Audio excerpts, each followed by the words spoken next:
Build a polished wardrobe that shows you stay you wherever you go with Mack Weldon. Use code MAC25 for 25% off your first order of $125 or more at MackWeldon.com.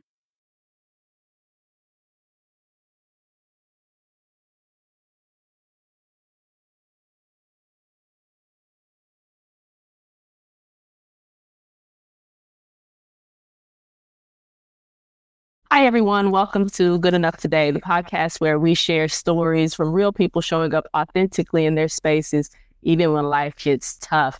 I'm your host, Cheremma Lee, and my guest today is Mr. Mark Swiss. Mark Swiss. But I go by Mark the Bad Guy.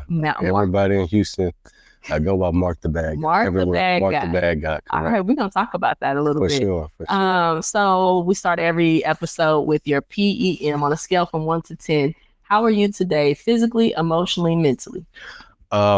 Physically, I feel good, but, I do know that I need getting more fitness in myself. So I would say, is this a scale of 1 to 10, you said? 1 to 10. Mm-hmm. I'm going with physically a 7.5. Okay, that's pretty good. I'm going physically 7.5. Emotionally, I'm going with a 9.5, 10. Okay. I'll go 9.5. 9.5. This is lovely. Okay. Yeah. And mentally? Mentally, I would say another 9.5. Okay, you're rolling. Yeah, I'm rolling. Things are flying right now. I'm definitely winning in a lot of parts of my life. Mm-hmm. And even a lot of my failures don't even seem like failures. They just seem like, just stepping stones to get into where I really want to go. That's awesome. And I'm glad that you brought that up, because that's really where our conversation is about, is you get those failures and how do you move forward. But first, we're gonna back it up. And the second question I ask is, what's bringing you joy right now? What's bringing me joy? I would say that what's bringing me joy is reinventing myself over and over. Mm-hmm. And my ability, like this last reinvention of myself and how I'm doing all these different activities, all these different projects, because I did come to a point where I was kind of coasting a little bit, because I was making lots of money and just kind of coasting. And then I had new people come into my life, and, it kind of re-energized me. And that's how I end up building these houses, getting to a lot of these different projects. And so, a lot of that is bringing me a lot of joy, because it's not just that I'm doing these things, but I'm seeing a lot of success, obviously, from also being around a lot of very, very highly successful people. Mm-hmm. That's awesome. One thing that I've seen as a theme is being around successful people, but we're going to start back to when Mark was Mark back in the day, right. Little Mark, right? Before the bad guy. Before the bad guy. How did you grow this concept of making money? How did that become a thing for you? I grew up in a foster home. So I was actually living on the streets with my mother, who grew up on a Native American reservation in Minnesota. She had some trouble up there and kind of ran and fled that situation and came to Austin and kind of raised a family here. And doing so, we kind of grew up on the streets until I was 5, and that's when I moved to the foster home. Mm-hmm. And when I was 5, and my brothers and sisters, I have 9 of them total. Mm-hmm. But, I had 3 younger and 2 older at the time. So, what was the question? I'm sorry. How did you go from being that to making money, and where did you switch? Okay, so that's, sorry, I lost track. My mind just flies. No, but anyway, it's okay, because I'm correct. Yes, for sure. So, I've always been a hustler for money, and I've always been good with money because I never really had money. Mm-hmm. So the money that I had, I was always wanting to hold on to it, but I also wanted to kind of make more. I would say, from cutting yards to doing anything as a child, it was out of necessity, because growing up in foster homes in a situation, we weren't given lots of Christmas presents, lots of gifts, lots of clothes, shoes. Mm-hmm. We didn't really have a lot. So obviously you have to learn to get it on your own. Right. And so, I remember my first official job. Obviously I've done lots of jobs before then with yard work and just working with my hands, which is what my foster parents taught us a lot, is how to work with your hands and how to be hard workers, which I do think that goes hand in hand, working with your hands and becoming a hard worker. But I remember working when I was 15 at a popcorn stand at Robert Mueller Airport. Yes. Before Austin Bergstrom, it was Robert Mueller, and I worked there at the popcorn stand at 15. Because I was legally able to work. But before then, I used to catch the bus to Robert Mueller and return the carts for a quarter. And so I would rack up. I can't even tell you how much money I would make, but I would rack up a lot because there was another older guy doing it. He would be mad at me because I was out there hustling. Yeah, I was hustling, just trying to rack up carts for quarters. And so do you recognize that that's unique? Like all of us don't grow up. For sure. I do think that, agreed. I do think that the necessity really bred a lot. And that's what on the conversation here from Houston, where I was talking about, being uncomfortable or being comfortable with being uncomfortable. And a lot of that, like I try to encourage everyone. Like my goal is to really help people have the faith in themselves that they can survive without someone else paying them. And so that's one of my biggest goals in life, is to really help people just really have that confidence in themselves to make themselves dangerous to the world. And I don't mean that in a bad way. It's actually in a good way. But I do think that just circumstance and really plays a big part in a lot of that drive. Okay. And so I'm trying to understand your mindset, and I'm being selfish here. Okay. Yeah, go ahead. Mindset around money, because it's something that conceptually I don't really get, right? I don't get the first off, I get making businesses and trying to get money, right? Yep. But you, I believe, have an innate ability to look at something and be like, this is how it makes money, monetize it, and then actually make the money from it. For sure. So can you kind of I need you to remedial level this thing, right? For someone. So do we want to talk about this from a kid to get there? Or we're talking about it from here, from this standpoint. So let's talk about it for if we are a person who is struggling right now. Struggling right now. So let's say I am a 20-year-old and I'm struggling right now. Yep. And I don't really know my direction. But I know I have some skills. I have this. And then we're going to talk about, your story of how did you traverse them? Because you went to college, you did different things, and you ended up here. Okay. But if you were a 20-year-old and trying to figure it out, and you said you need to be able to make money for yourself. Correct. How would someone who has no direction, no understanding, where would they start? Okay. So where they would start is actually looking for direction. I think that in my assessment of the world, the biggest problem a lot of people have is they don't have direction and or they're not seeking direction. It's almost like Drake said, and I was trying to get it on my own. That's what everyone is embedded in all of our mentality, is just kind of do it on our own. And it wasn't until later in life that I realized the importance of finding direction and having mentorship. So for that 20-year-old, the first thing that I would employ them to do is to use all that drive and motivation and obsession, because it takes obsession. Use that obsession to go find the mentor that's going to give you the direction, because that's the biggest cheat code in life. I used to be a big proponent of going to college and doing the education route, but right now where I'm at in my life, I mean, I just know how to make millions just, directly. Like it's almost like every single thing I touch and think is just, it just goes and it's working because actually I have the blueprint. Right. And as I help other people do that, I can see the similar levels of success because I'm just giving them the right direction. But kudos to them for consistently deciding to keep coming to me, as opposed to a lot of people will say, oh, I know you're busy, and they use those excuses as opposed to just, hey, what I'm missing is direction. Now, you can find direction on your own by actually just going and learning and doing things with trial and error, or you can go get it from that mentor. And so that's where the obsession comes in, to go say, hey, this is who I want to identify. This is who I want to kind of get direction from. Let me go be a valuable asset to this person. Let me continually show this person. Let me keep being in this person's sight, vision, where they go, where do they hang? Like, I want this direction.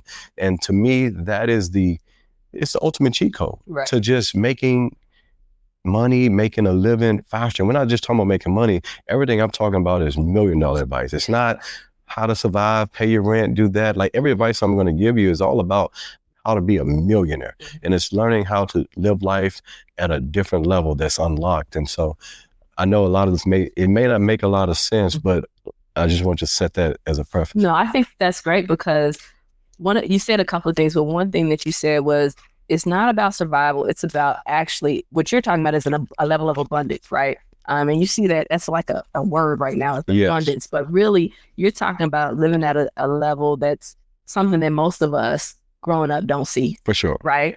And so can you take me, and we're going to talk about also how do people recognize those opportunities? But first, how did you go from Mark growing up in foster care to being able to recognize these opportunities and then also take advantage of them when you saw them? So I guess life is really not about following your dreams. Mm-hmm. And we're taught growing up that life is about following your dreams, whether you want to be a basketball player, a baseball player, a football player, whatever. Like, we're taught to follow our dreams, and we're so single-mindedly focused on following our dreams that we lose sight of what really life is about following opportunity. Mm-hmm. And that same football player, basketball player, baseball players, it has so much opportunity around them that doesn't include actually throwing the football, shooting the basketball, Mm-hmm. from the entire college system to the entire court, the ecosystem surrounding where billions of dollars are flowing. And there's so much opportunity around it that people are so focused on that dream, they don't recognize opportunity. And so that gets back to, I'm going to ask you a question. I want you to look at everything around it, Mm-hmm. everything in this room. Right. Point to me something that's not $1 million business. Something that's not a $1 million business. From the filament in the light bulb to the floor, to the paint on the wall, to the vinyl that it takes to wrap this, to the tree that's outside that wasn't here that they brought it. Yeah. Point to me something that's not $1 million business. That's a great question. I don't know that answer. I can't see anything right here in our space right now that is not $1 million Absolutely. business. From the concrete outside, yes, to the lines on the concrete, to the paint that it takes to it, like I said, to the filament in the light bulb, to the grill that's on these, like all these things, everything around you is $1 million business. Mm-hmm. We're just not taught to spot opportunity. Mm-hmm. So what I'm saying is opportunity has always been around us. Mm-hmm. It's always been around us. Mm-hmm. We just didn't know how to spot it. But to learn to spot it goes back to what I first said, is finding direction and mentorship. So that's why my first advice is to let's go find the person that can give us that direction. Mm-hmm. Like the person who decided to make the filament in the light bulb didn't say, I grew up, I wanted to make the filament in the light bulb. He took advantage of opportunity. Yeah. He put an ecosystem around it. People are looking for, I like to say C, but it's really more than that. And you're just B, and they know the process A, B, C, D, E, F to produce the deliverable G or whatever it is. And so that's why it's important to find that direction, because, you do here, end result. Mm-hmm. And within a week, your mindset changes from, because most people's mindset is to go to school, to go get a job with a 401k, right, and, make whatever from, I think the average right now is like 60, 70,000 to about 150,000. Obviously in Texas, I'm talking about Texas numbers, but we're not taught to say, how do I make that in a week? Or how do I provide or make a company that provides 401ks for people, right, so that they can do that? And so a lot of it is just kind of re-indoctrinating yourself. Mm-hmm. And so my biggest mission right now is really helping people to not be afraid to reinvent themselves, because most people, I'm sorry, I'm dominating this conversation, and I just have a lot to say, especially about growth and these type of mindsets. This is great, because I'll let you go. People won't have this opportunity. So don't think that you're talking as much, because I think that, we see Mark the millionaire, but we don't know how Mark became the millionaire. For sure. And we don't have the opportunity to hear from you and to understand where that confidence comes from. Yeah. And so the fact that you're willing to and giving the story, it's going to be invaluable to people. So don't think that you're dominating, because I'm over here like, listen, let me take some notes, because I need to see how to take these opportunities that I can do what you're saying, because I would love to. But I can honestly tell you that I'm also the person that's like, I don't want to bother Mark because he's busy. And I think that is what I hear from so many people. They're like, I know you're busy, and like, hey, you know what? I just saw an Instagram that I was sending around to a lot of my friends or whatever, showing them how billionaires, one of the biggest traits that the guy said when he assessed billionaires in his study was they assert themselves into things because they just want the result, and they just need to get it. And it is what it is. And so I do hear that passiveness in a lot of people when it comes to going after their dreams, and the timelines that they do is like, oh, I've been looking at this, I studied, and the difference is this other person just did it, and he kept being assertive, and then he was very successful. That's why how most of these people became millionaires, honestly. That's really great because, like I said, that's not something, even asking you to get on this podcast, I was like, man, he's out here making millions. What's he going to get on this podcast, this startup? And you said yes, right? Like, that's crazy. It's crazy because everyone wants to get me on a podcast. A lot of people want to hear the story, the journey, get a lot of advice on a podcast. With Cheremma, we grew up together, obviously in East Austin. She lived not far from the foster home I was on. And I just was said, hey, I'm coming to Austin soon. Hey, let's do it. And I do make a habit of turning everyone down. And everyone, I don't even know why they didn't say yes. It's crazy, to be honest. Because honestly, and if I hadn't though taken the opportunity, then we wouldn't be here. And I think that's just going to what you're talking about. Exactly. You could have said no, but what if you say yes? That's right. And then who's going to be blessed by this and be able to have the opportunity? So you have really saying yes turned me into like, okay, don't just sit back and say, oh, this person can be busy. If they're busy, they'll tell me no. Correct. And then how do you work through that? So let's talk about so you went to college, you took the traditional route, right? Yes, I did. First off, let's talk about how smart Mark is. Like, I think he's over here like, oh, he sees opportunities. You were like the valedictorian. I was salutatorian of LBJ High School. LBJ High School. And so he was like doing the right things, right? You went to college. What did you go to college for? I went to University of Houston, and I went for electrical engineering and mathematics. Okay. And so that already tells you where Mark is on this, because I did not go to school for mathematics. I can read and write, right? Yeah. But I say that because you took the traditional route first. Correct. Okay. And so you went into college. Were you as successful in college as you thought you would be? I will say that early on, I was not as successful in college. And a lot of it was because there was a lot of distractions, especially because the way I left here thinking I'm never coming back to Austin. Like, this is it. I packed up my car because I saved up money in high school, and I bought multiple cars. Obviously they were $1,000, $1,500, just kind of beater type of cars. But I packed my car and I was like, I'm going to Houston. I'm just finding a new life. And so there, I was always smart, and I did good at math and other subjects I wasn't as interested in, like the geology and stuff like that. But there came a point in my life where it was a lady, her name was Miss Robbie Evans. And so she had a program for people like me, right, who for disadvantaged people. And it was a program in the college at the University of Houston called Urban Experience.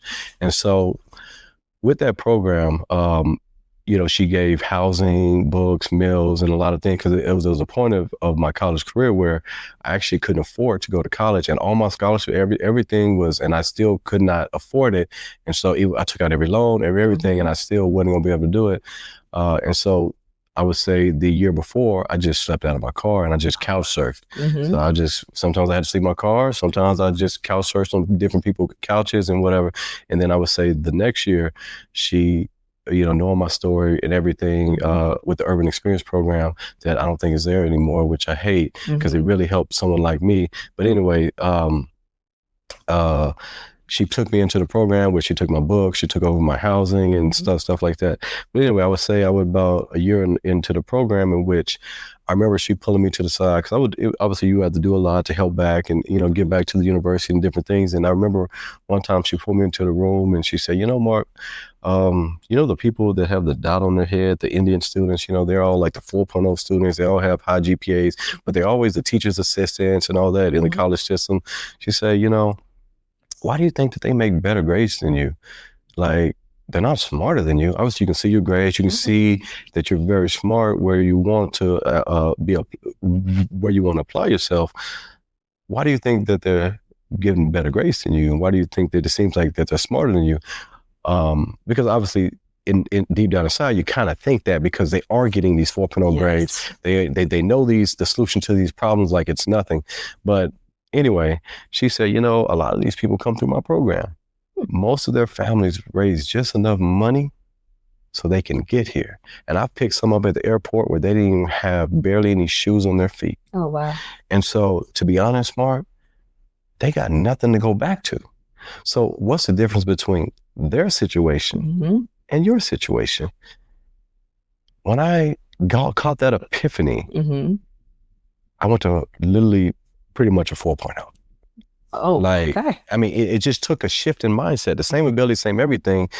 But I knew that inherently I had nothing to go back to. And, you know, even if I studied 2, 3, or 4 or 5 hours to make myself feel good, they were studying 10, 11, 12, 13 a day.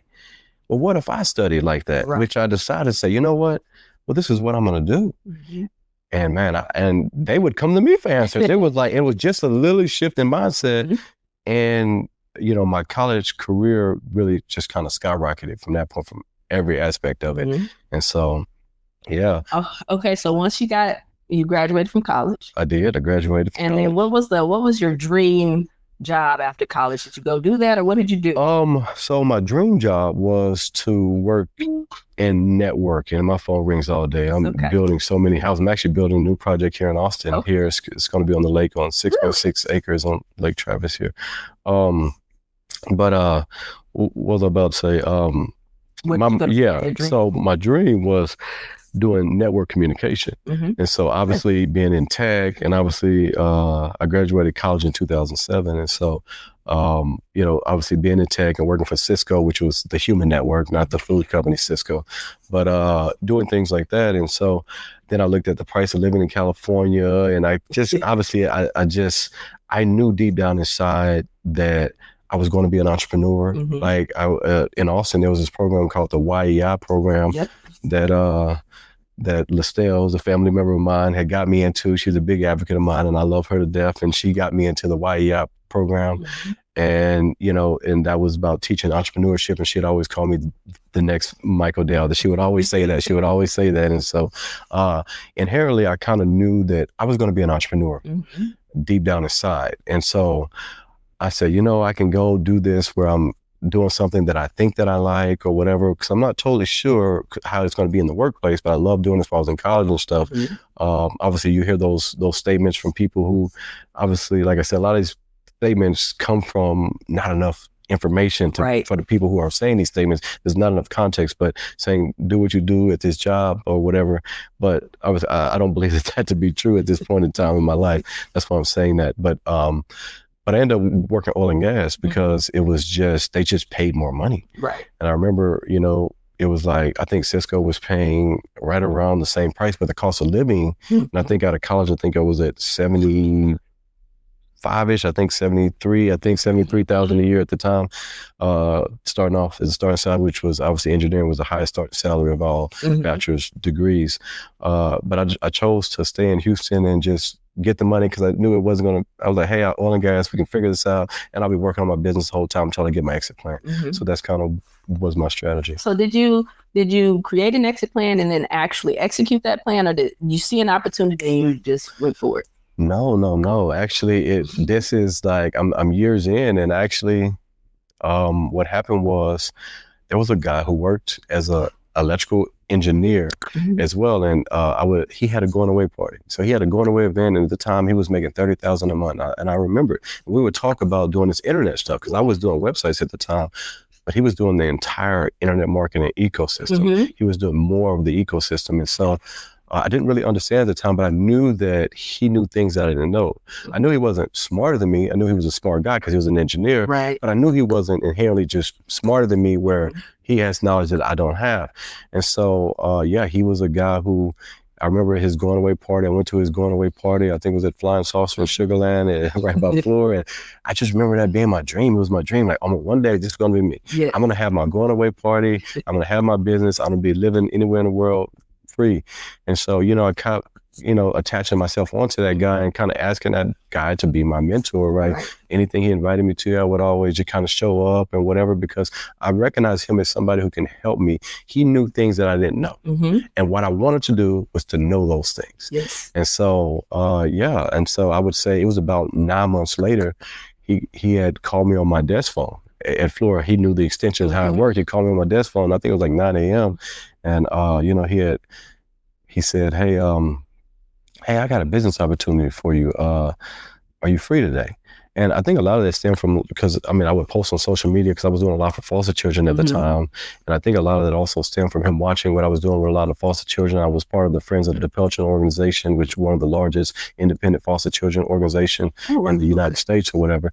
And I was on the board of the Friends of the Depelchon organization, where we did a lot raising money for foster children, as a lot of young professionals. But anyway, he hit my phone and he said, "Hey, are you free today?" And I'm like, "I'm free right now. It's 9 a.m. I got a whole day at work." He's like, no, just come out to work. Just come or whatever. Come out to work. Anyway, we end up meeting at McCormick and Schmick in Uptown Park in Houston. And man, it was so cliche because he wrote on a napkin. It was so funny because he wrote on a napkin this strategy that we were going to do. And I was like, wow, I've seen that before.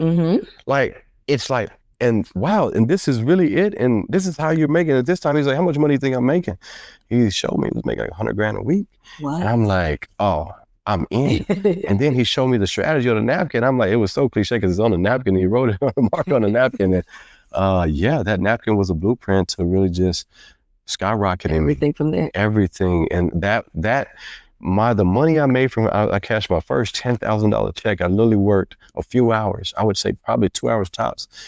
And I cashed a $10,000 check, I would say, in no time.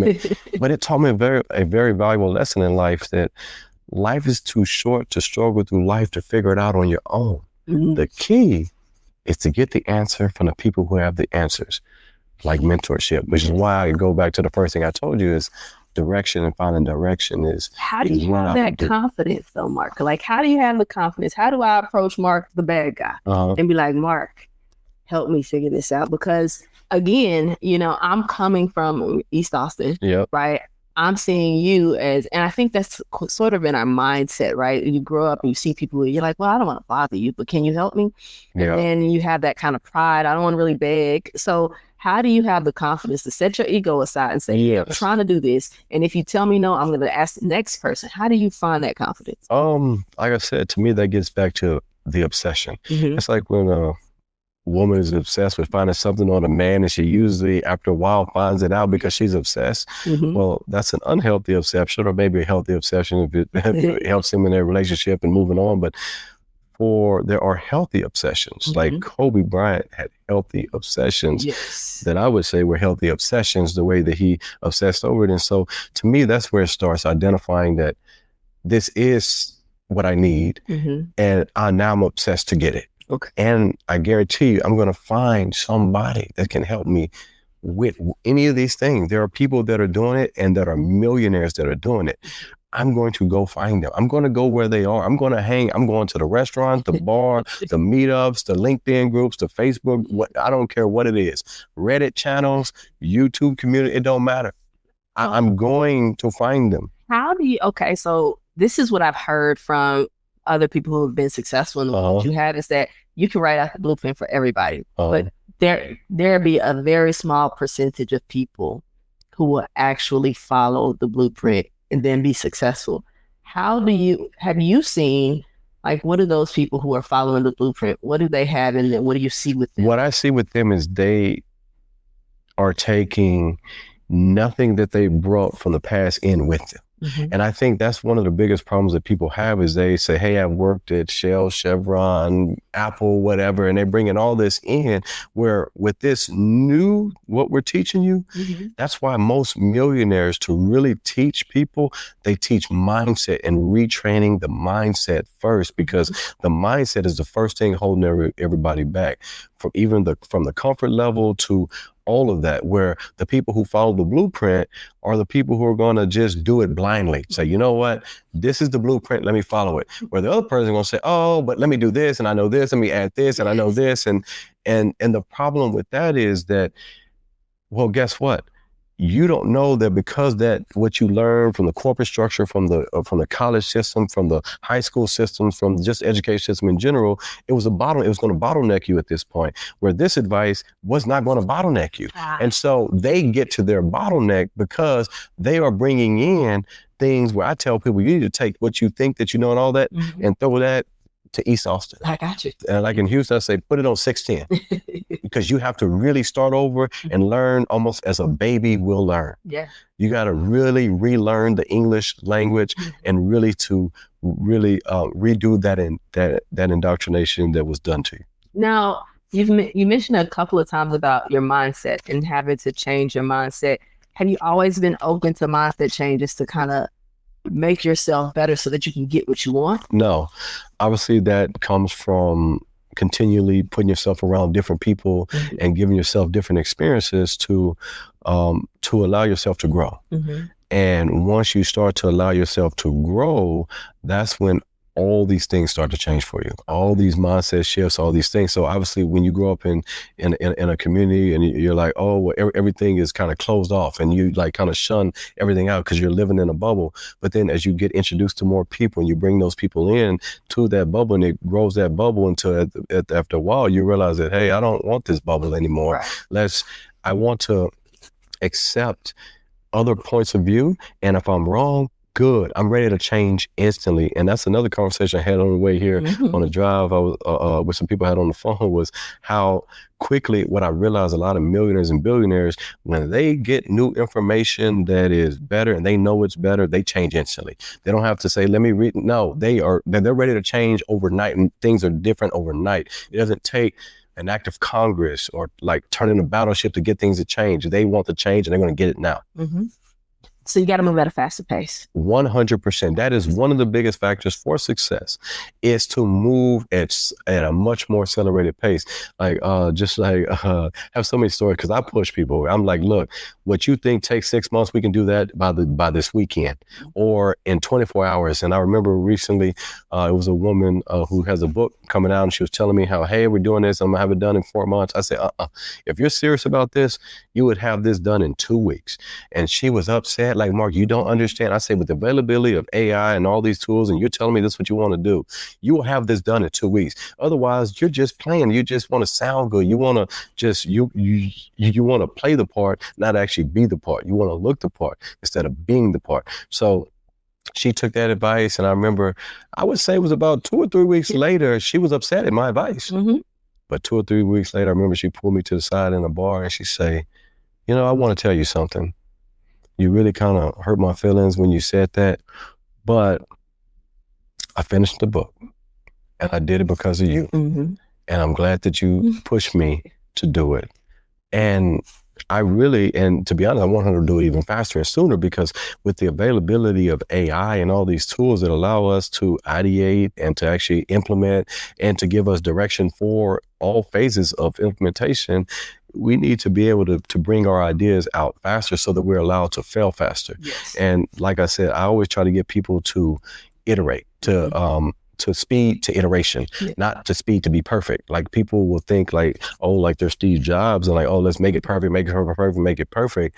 But no, they need speed to iteration, where they need to go ahead, make it, do it, make a mistake, and iterate. While that first other person who is trying to just make it perfect hasn't even understood all the problems along the way, where the other person was on the 4th or 5th revision that made it perfect. Let me just tell you that I'm learning so much. I think that, you know, I brought you here to teach everybody else, but you're like speaking to the things that, even just with this podcast, right? I'm like, hey, I want this to look like this. I want this to look like this. And at some point, I'm like, no, you just got to do it. People say to me all the time, like, you just go out and do stuff. But I feel like I do it a lot slower, and I'm still faster than a lot of people. But what you're saying is like, no, you need to exponentially increase your speed. That's right. And just do instead of try and figuring it out. And I'm just thinking. Yeah. At some point you got to do. Yeah, I think it's a lot of paralysis by analysis. And a lot of people, to me, it's almost like a defense mechanism that I think people inherently are a little afraid. And the other people, like I said, what I want people to do is to just do it. Just like the way you send me the message, you know, just imagine a person who goes out there and then asks the mentor or whatever from day one, as opposed to someone say, oh, let me figure it out, let me do this, let me research, and they're 8 months, 9 months in, where that person learned all that day one. Well, where would they be in 9 months compared to the other person? Because they were too afraid to really ask for the mentorship and get that. So do you still get afraid in opportunities? Do I get afraid in opportunities? Yes. So I will say that the reason why I do get afraid in opportunities is because they're becoming so grandiose. Everything, and as I traverse life, it's getting so big. Like the beach house I'm building is, it's on the beach. It's 46 square foot framed. It's just a monster, almost on an acre on the beach, all the way to the beach. And it was scary because I've never built before, I've never developed before, but I'm not afraid to reinvent myself. And I did know that getting into development was another phase that I want to reinvent myself in. And so, yes, was I afraid? Yes, not just because of the task at hand and that I'm not hiring the GC, I'm the GC, I'm doing everything. I'm going to do everything. Yeah, okay. You know, I'm going to have to learn all these skills, all these trades, all the way from the piles in the ground, which, Yes. I have these 12 by 12 heifers with 0.60 CCNA. Like I have to learn all this stuff. We're putting them 18 feet in the ground, 14 feet in the air because we had to be over base flood elevation. I have to learn all this. It's so much to learn with every aspect of the house, every aspect that, yes, it can. I'm not afraid of that. It was just, the money was involved was just, hey, this is going to cost you about $1.5 million. And honestly, there's no bank loans. It's all cash. And so it's like, man, I've really tried and failed at a lot of things. And, I had previously just lost $170,000 cash and something that I just did in the trucking industry. And, when this one came, it was like, damn, this is $1.5 million. And damn, it was scary. Yeah. So all I did was really trust my gut, trust everything that I knew. I definitely had mentorship, and I identified that this was the person that I wanted the mentorship from, and they were the individual. Because a lot of people would tell me, I don't know, this is a lot, like everybody wanted me to play it safe, but in my heart I knew from everything I've been through in my life, everything that I carried with me, as big as I grew my bubble, to really just understanding and learning about different parts of life, that this was the right person. And so that helped me take the leap of faith, to be honest. And also knowing that, hey, would I be more mad at myself if I tried and failed as opposed to I didn't do it at all? Right. Which one would I be mad at 5 to 10 years from now? And I knew that I'd be mad at the person who didn't try. So you use your logic to get past your fear. That's right. I use logic that, hey, I'm not gonna be mad at myself. If I tried it, I gave it everything I had, and I failed. Right? Even like the travel company, all those things, and I failed at quite a few things. I'm not mad at that. Yeah. I've learned a lot from that. But the fact that I wish I would have did it, or all those regrets, I know that it would have aided me. So I decided to say, hey, I know how to make it. If I mess up, we can make it again. We can, it's that self-efficacy. It's that belief in oneself that really helped me. So I'm glad that you said that, because you've spoken a little bit about your failures. What do you do when you fail? Does it take a shot at your confidence when you're like, dang, maybe I'm not good enough for this, right? What do you do when you fail and it's time to reinvent yourself or pivot? What do you say to yourself? How do you make it so that you just keep going? So I will say, are we talking about this part of life? So in this part of life, I've got mentorship early, like that mentor. I remember one of the things he told me, my first mentor, was like, fail often. And the reason for that is so that you don't really know where the failure points are. Like in our head, if you say this is a failure, and so we don't approach that area, you'll never understand. But let's say we try to make it fail, you realize like, wow, that failure point was actually, I didn't even fail. So it takes that sliding scale of failure. And the more that I did that, I trained my mindset and things to, hey, let's take it to failure. Let's go ahead and make it fail, which is it's against school system teaches us, right? It's like, we're so, don't fail it. And running away from it. That's right. Where it's like, I kind of retrain myself to, let's fail. Let's go see, so that I can iterate. And on the next one, it'll always So how many better. people did you meet that think you're just crazy? A lot of people. I mean, a lot of people meet me. And honestly, at this point in my life, so early on, I would tell people a lot of this stuff, and they were like, no, you'll never get there. Yeah. Almost even from friends, family, everybody. So that was a problem early on, where it's like, wow, really? You're going to make that kind of money, $100,000 a week? You're going to do that? You're going to make that in a month? You can Like, no way. Like, obviously, some kid from East Austin, whatever, obviously, in the environment I was in. But I knew, and I saw the direction. I saw the people. I saw the money. I knew I could do it. Mm-hmm. And then now on this side, when I'm telling people about it, it's so grandiose that it's unbelievable. Yes. You know, and say, hey, you can make $100,000 in a day, you know, and people are like their minds are blown where it's unbelievable. Mm-hmm. So from this side, it was like, no, you're not going to make it. And that's unattainable. Yeah. Then on this side, when I speak to people, it's like, really, what are you running game? You trying to impress me? Like, what are you like? Is it a scam? Is it, you know, because it is a lot of scammers out there, and I can acknowledge people's fears when it comes to a lot of that stuff. So, yeah, I kind of, I mean, even when I'm like, my message is almost too grandiose. I remember giving a speech at the University of Texas to the football team when they first got the ability to do NIL deals. I know Vince Young, and he had brought me out there to the university, and I was telling these players how they can make millions of dollars on themselves and not focus on getting money from other people like that, because that's what I'm good at. That's what I was doing, and I was whatever. And so, you know, it was so big for them that they were like, no way, not me. Right. And so what I'm saying is, even from a college star standpoint, they really couldn't even see it. And then I remember going to a high school, and I'm just telling these, because everybody else telling these kids to go get a Job Corps, go get jobs, go to the military. I'm like, man, y'all could really be making $100,000, $200,000, $300,000 in the next, you know, 6 months to a year or 2 years max, whatever. And if you do this, and no one believed me. They just could not believe me. And I'm showing them the numbers. I'm showing them like, hey, look at what we're doing, and kind of giving them game. And it was just so grandiose. So like I said, there's two opposite sides of that. To that. So when you talk to people, how many people actually listen?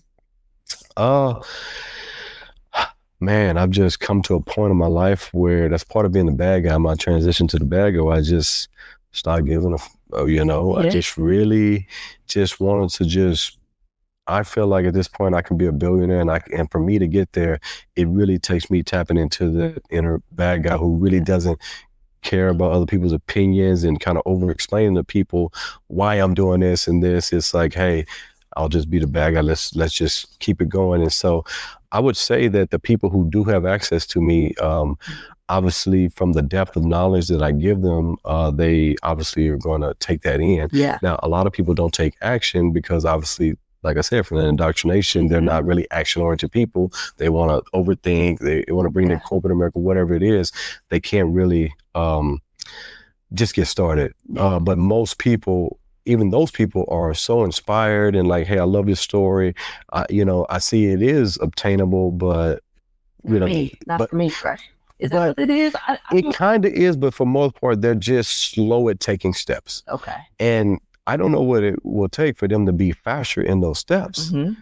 And you can't worry about it, right? No, exactly. I'm more like, hey, I got all these big projects that I'm working on in unison and parallel. Like I started a brand new Amazon brand, I would say, in February, and we're already at $1,200 a day on Amazon sales. And that's just, and it's brand new, no big brand behind it. It's just all using what I know and just applying it to a new product.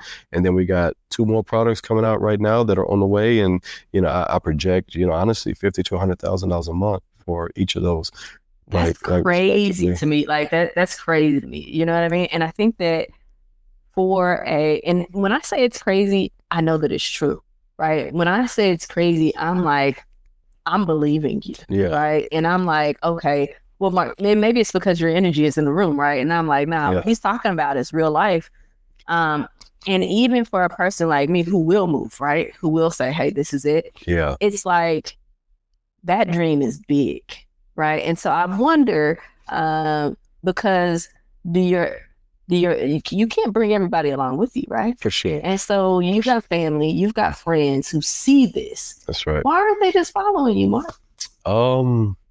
That's a good question. Honestly, that is a good question. That's something that I don't have the answer to. So I can't speak on any one of their behalf. And so what I do know is that as I was trying my best to kind of bring everybody along, that inherently it really slowed my pace down to where I'm at. Like even 2 or 3 years ago, I didn't have these big beach house projects and things and all these buildings and things that I'm doing in development work. Like I'm building a pickleball facility in Pearland. I'm building one in San Antonio. Here is 55,000 square feet. About I think it's on 4 acres. The one in San Antonio here. I mean, a lot of this stuff I wasn't even doing a few years ago, but a lot of that was also because of people I was consistently around. When I changed my environment to completely just kind of be around just high energy, high net worth, high functioning people, honestly, every day concatenated on the previous day so much faster, where, man, just my wins were just really winning. And yeah, I'm definitely winning right now. Yes. And so it's so interesting because it kind of brings into the law of attraction and things like that. And not being able to take everyone with you. I feel like that's like people come at it as a negative thing. Like you have to punch people in the face and be like, get away from me. Yeah. But I think that what you're saying is at some point your energy has to take you in the direction that you want to go. And if somebody's willing to put in the work, and ask the questions and be there and do what's supposed to happen, then they can come. For sure. But and I think that was one of the biggest problems was most people just don't want to put in the work. They say, you got a blueprint, teach me, unless it's almost like growing up, you're taught to streets with like drugs, right? And people put people on easily by fronting them drugs, doing this, and it's almost like an immediate impact, and now they're whatever. So people have that similar type of mentality for putting on, where what I'm talking about, it takes you to dive in these books, dive in these courses, dive in what we're doing, dive in learning these CRMs, ecosystems, all these things that make it that you have to dive into. Right. And it's not like a formal education, but you really got to you got to know it. You got to dive in here and learn it almost like you are going to law school without the law degree, or going to medical school without the medical degree. And you really have to get in. And most of these people aren't willing to do that because they just want the kind of like the drug dealer type of put you on type of mentality. And that's what I think that when they hear you say, okay, you can make $10,000 in a day, right? I'm thinking, oh yeah, drug dealers do that, right? Yes. But I don't think that people. Some people told me I was a drug dealer. I'll never forget. I'm out popping bottles, and one guy was very adamant that I was a drug dealer. That's the only way you can make that money. That's I wonder, like, because we discount the hard work, right? Like, I think that if you say, Cheremma, you can go and I can teach you how to make $10,000 a day, but it's going to take you 5 hours a day for 10 days and then 3 hours a day for this long, right? If people hear that, then it starts at that $10,000 doesn't sound that great anymore. Now you're also talking 5 hours a day. I'm talking about 15 hours. I'm talking about, I do this consistently. I'm up 11, 12, 1, talking to China. I'm tired throughout my entire day. And I'm talking to China, which I'm getting a lot of my supplies there because it's actually almost 1/10 the cost. And, you know, obviously with the logistics and everything, but yeah, 5 hours, that ain't enough. Yeah. If you really want to get to what I'm talking about, it takes more than that. Almost like what Kobe said. He talked about how he would start earlier in practice from like 4 or 5 times a day for 2-hour sessions. That's 8 to 10 hours a day for him to learn his craft, where, like he said, in 6 months, I'm 4 or 5 years ahead of you. Yes. When you're only doing 2 hours a day. So in 6 months, I'm 4 or 5 years ahead of you. No matter what you do, you can't catch up. And it's that same mentality that we're putting into everything that we're doing. And I think the work ethic, and I feel like there's this idea that it has to feel good, right? That it's going to feel good to me to do it. And that if it doesn't feel good, I don't want to do it. But I don't know a person that I've come across that is making money who just feels good about it all the time. People want to say that, oh, it is dedication and motivation. I think it's just a commitment to being consistent. I'm going to get up. I'm going to do this because this is what needs to happen. How do you can you teach that to someone? Especially what I'm talking about is more like young people, but even to a person who feels like there's no hope. Is there hey, be consistent and see what happens? Consistency is not enough. And I think that a lot of these things get overdone, saying in a simplistic form, and it's not enough context. Like I said, a lot of these advice people giving them, like be humble and all that, there's not enough context there because that's not true. Being humble will not get you there. I don't care who's telling you that. Being humble will not get you there. It is what it is. And like, who's telling that advice? But consistency, is a part of the equation. Okay. Right. But you have to have a why. Mm-hmm. Why am I staying up late? Why am I waking up early? Almost like a woman who has cancer Mm-hmm. and has to go vegan, right? There's a why there. She wants to live so she can see her grandchildren or her daughter or whatever. She has a why where she's going to be vegan, Mm-hmm. where I won't last a day or two. Yes. Right? Because she has a why. Mm-hmm. And that why is a big difference to, you can be as consistent as you want, but also if you don't have the right direction, it doesn't matter. Yeah, that's true. Right? If you're over here doing these things, I'm like, you're doing stuff from 2015. Yeah. You're doing online stuff, you're doing radio ads, you're doing whatever you're doing. You're talking about SEO from 2020. Like, man, what? We're leveraging real AI tools to really recursively do this. Actually talk to the Google bots, right? We're doing rich snippet data. We're using JSONs. We're doing things that all this you don't even see. Yeah.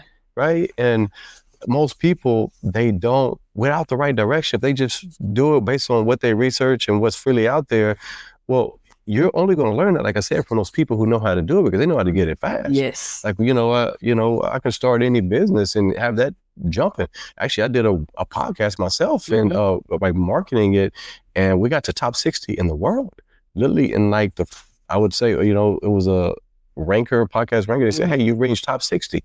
Number 1 in personal journals, number 5 here, whatever in the world. I was like, wow. Right. It was crazy, but it's because I just used the same blueprint.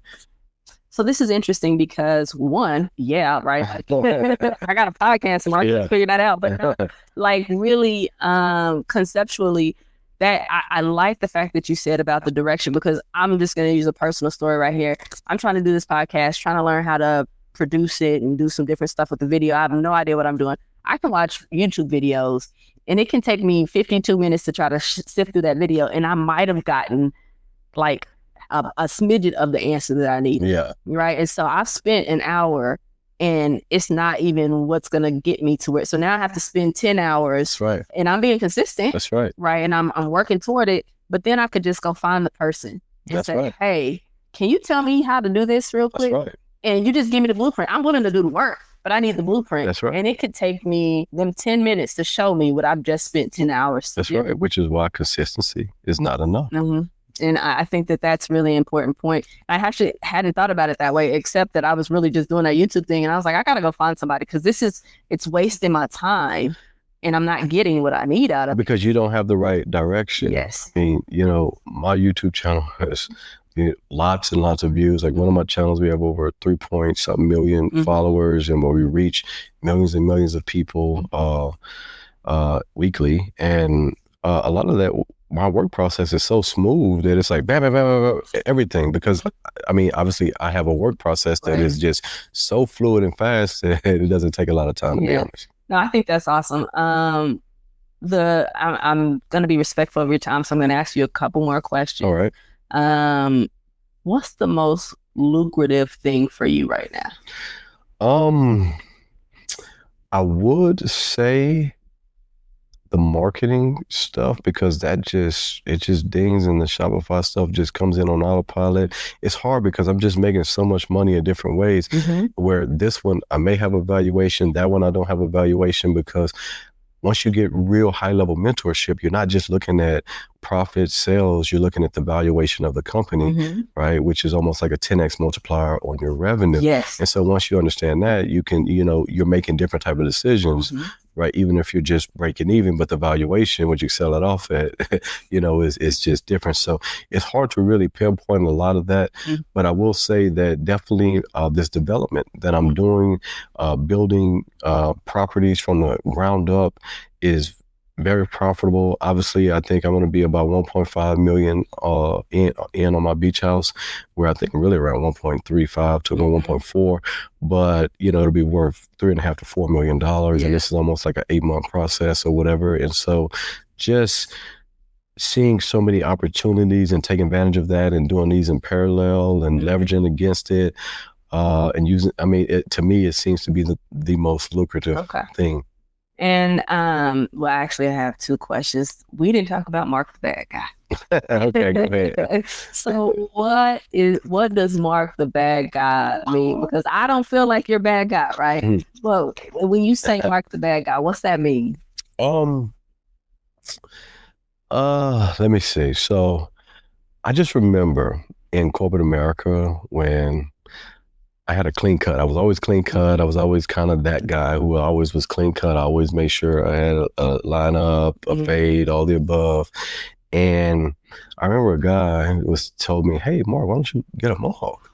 And I was like, how many Supreme Court justices, how many, judges, how many lawyers, doctors, that's not a professional cut. And it's not a professional way of, handling yourself. And I remember just hearing myself say this, and I'm like, really, is this really me, or is this a representative of myself that I want the world to see so that they can say that I'm good and I'm complying with the world? And I remember it was all these epiphanies that came where eventually I realized that on planet Earth, I came to the absolute conclusion on planet Earth that good guys finish last. And it is what it is, almost like good girls finish last. And Eleanor Roosevelt, she has a famous quote that says, "Well-behaved women seldom make history." And a lot of for women even to wear a lot of things that wear today, women had to be chastised because women had to wear things past their ankle, and obviously the bad women, the bad girls, had to take the slack throughout history. And so what I could say is, for me to get to where I needed to go, I knew that I had to not just conform to what the world wanted me to conform to. So it bred being Mark the bad guy. I hear you. And the bad guy just stopped giving about over explaining things. Just like, oh, well, no, this is why I'm doing this, why we need to do it this way. And people don't understand, like, you know what? I don't have time for that. I'm just the bad guy. Let's keep mushing. For like a person who needs to make a decision and their mom don't agree, their sister, their family, whatever don't agree, and they know that, hey, just go, It's almost like, Steve Jobs, he has a quote with Apple. They did a promotional experience, I think in the 80s, where they talked about thinking different. And they had a whole commercial about rebels, the troublemakers, the round pegs in a square hole, the ones who see things differently. They're not fond of rules, and they have no respect for the status quo. You can quote them, glorify, or vilify them, but what you can't do is ignore them, because they change things. They push the human race forward. And to me, I needed to tap into that version of myself. And now, like, obviously we all have levels that we do care, because I don't want even people say that, but just the less that we care. I walk in rooms with my arms wide like this, and that's, this is how I walk in places. Yeah. And I think that, you hear bad guy, but what you're talking about is just, I can't care enough about what people have to say, because if I do that, it limits me in my ability to move forward. Agree. But that also applies in the workplace, right? When because a lot of people are being a suppressed version of themselves and a condensed version of themselves in the workplace, because their ideas and everything they're doing are being suppressed, because they can say, hey, they can bring it to their boss and they say, no, next quarter, next year, bring it up, whatever. They just tell them no and just shoo you out of here, where you really need to iterate on that idea. Whether you're successful or you fail, you learn and you grow, and you're not allowed to. But because you can't push the issue, because you need to be good in the workplace, you are limiting your opportunities. And I remember when I decided to be the bad guy, I was still in corporate America at the time, and I didn't care anymore because I was already making lots of money, that, I would push it. Yeah. And I just remember I would have never did that had I had that other mindset. But because I didn't care, I'm like, go ahead, fire me. Yeah. I don't care. I'll take unemployment. I don't care. While I, which is the tip, just getting it free while I'm on my way out. That was and they were like, oh my God. We knew he didn't know what he was talking about. I'm like, most people wouldn't talk to that type of person like that, or push back at that level where you standing on it, well, like, fire me. I'm not doing it, or this is not right, and whatever, because they live in a corporate structure. And so that also suppresses people even in a corporate America structure. And so once I harnessed that, even in corporate America, I actually got more advances faster because I harnessed that until a point when they were like, all right, you know what? Yeah. You're too much. You're too much. That makes sense. Okay. And so you mentioned earlier that your goal now is to teach people how to do this in some way. Do you have No, one of my goals, like I said, is a few goals, right? To get people to not be afraid to reinvent themselves because life really is about not being afraid to reinvent yourself. Almost like a rapper from the 2000s who had the same flow, same everything, but they're too afraid to reinvent themselves that they're just hanging on to that same flow they've been doing and they're just surviving. And I got that from Andre 3000. I watched something from him and it really encapsulated. I was like, wow, that's how he explained it. And I was like, you know what, that is exactly what I'm trying to portray onto people. And then also helping people have the faith in themselves that they can survive without someone else paying them. So those are kind of two things that And how are you doing that? Well, number one is leading by example, right? And showing how what I'm doing, but also being transparent, right? As I'm posting these things, I'm making a lot of content, a lot of videos, and all of it. I don't have anything, no paid course, no nothing, no anything like that. It's all just, it's all free game. It's all free game because it's enough. Like I said, everything around you is $1 billion business, from those trash bags to the trash can. Don't matter. Everything you see, it's enough for everybody as long as they're willing to really accept it. So, yeah, a lot of it is actually showing the progress, also not being humble, like, hey, we're doing this. Like I said, look, we just got a new Amazon store, $1,000 a day. Right now, we're working to get to 5,000 a day and maybe 10 to 15 by the end of the year. And, you know, I'm like, hey, I'm showing people, hey, well, some people might say you're bragging, but hey, there's going to be a lot of people who say, you know what? Wow, I saw him when he started from, you know, so my phone, I have so much stuff going on always. Pre-book launch, let me just do that. But anyway, yeah, so. All right, so last question. This is always the last question. Well, actually, there are two questions. One, what does good enough mean to you right now? What does good enough mean? Can you explain that further? So we're good enough today, right? Where this is right now, what I am is going to be good enough for me to propel this forward. It's not comparing me to yesterday or tomorrow. Right now, what I got, if I got 30%, I'm giving 100% of 30%, right? And that's going to be what I have, and that's going to still push me forward.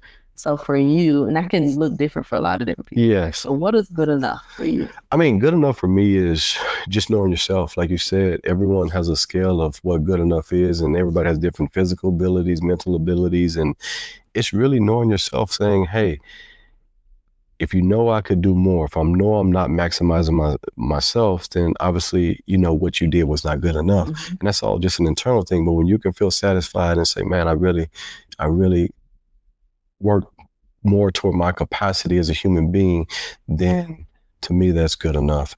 It obviously is a sliding scale for everybody from ages, size, man, woman, whatever. But yeah, to me, it's really understanding yourself in that way. That's awesome.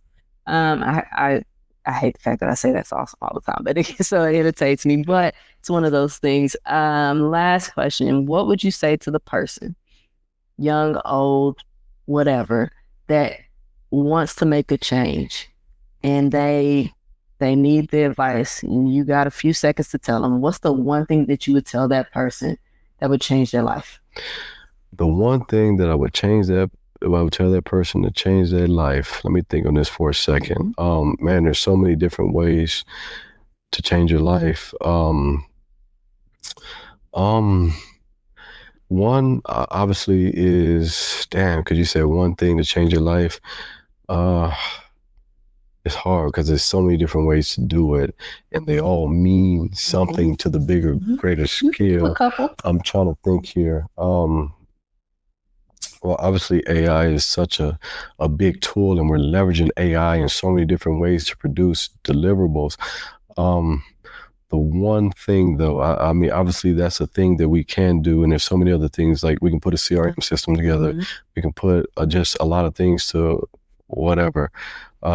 We can find things cheaper by going to China and other places, going directly to the manufacturer, learning that process, learning imports, customs. So like I said, that there's so many different things, and I know those all make money, but the one thing I guess would be just a shift in mindset, and that's to believe in yourself, that hey, I can do this.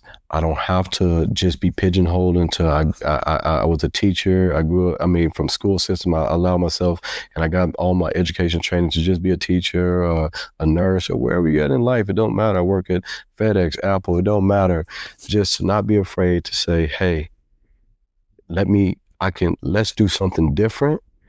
And I'm going to give it all I got with all the information I have today. I'm not 16 trying to make an adult decision. I'm not 21 trying to make what I want to do. I'm really 25, 30, 35, 40, 45, 50. It doesn't matter.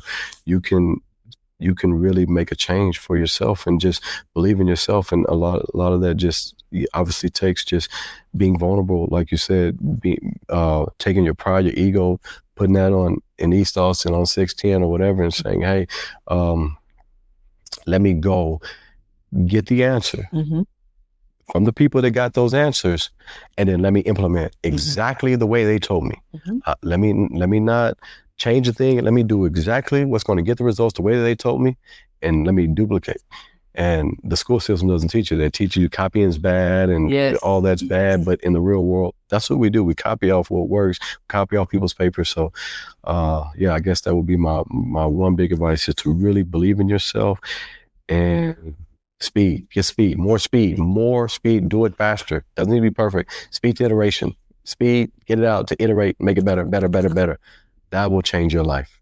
I think that, I was going to say is awesome. I just said I don't like to say that, but I thank you. Like, I really am, not only for just showing up, right? You didn't have to, but the things that you're saying, somebody's going to hear this and it's really going to change their life. I think my life will be changed just from sitting down with you and understanding that it doesn't take perfection, right? It takes just moving forward and doing it at a speed so that you can fail.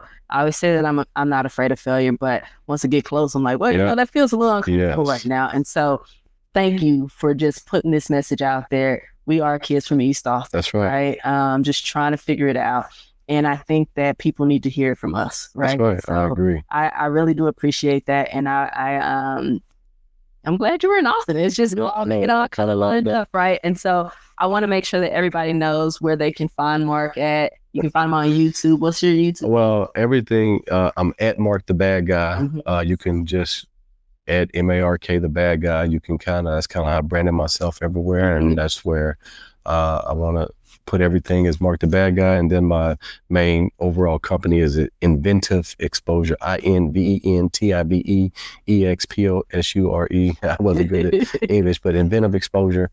That's kind of like my overarching business entity or whatever. But you can find me Mark the Bad Guy anywhere. I don't bite. He really doesn't. He's an awesome person. And I just want everybody to remember that this has been an amazing conversation. Please connect with Mark and remember that you can change your life and do the things that you need to do. But we do it as a community and it's not in isolation. So please, please, please stay hopeful for tomorrow. But remember, right now, today, you're good enough. Hopeful for tomorrow, good enough today. Oh yeah, hopeful for tomorrow, good enough today.